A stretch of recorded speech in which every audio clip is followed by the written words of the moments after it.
దేశంలో బహుజన రాజ్యం రావాలని, దోపిడీ పార్టీలకు చరమగీతం పాడాలని రామగుండం ఎమ్మెల్యే రాజ్ ఠాకూర్ ఆకాంక్షించారు.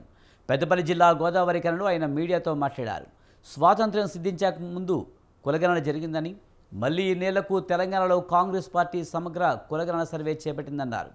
భారత జోడో యాత్రలో రాహుల్ గాంధీ ఇచ్చిన హామీ మేరకు తెలంగాణలో సర్వేను రేవంత్ సర్కారు ప్రతిష్టాత్మకంగా చేపట్టిందన్నారు.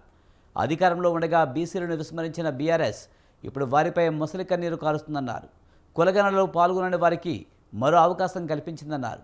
కాంగ్రెస్ బహుజనుల పార్టీ అని భారతదేశానికి ఆదర్శంగా తెలంగాణ నిలిచిందన్నారు ఎమ్మెల్యే రాజ్ ఠాకూర్.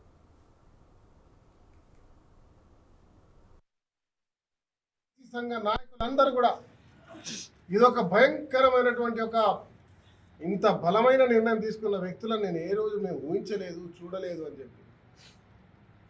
నిన్న మొన్నటి వరకు అసలు బీసీలను దగ్గర కూడా రానిటువంటి వాళ్ళు, గేట్లోకి రానిటువంటి వాళ్ళు, బీసీల గురించి ఆలోచించని వాళ్ళు, ఇలా దళితులను బీసీలను బహిష్కరించిన వాళ్ళు ఇలా బీసీల పంతన పాట పాడుతూ ఉన్నారు.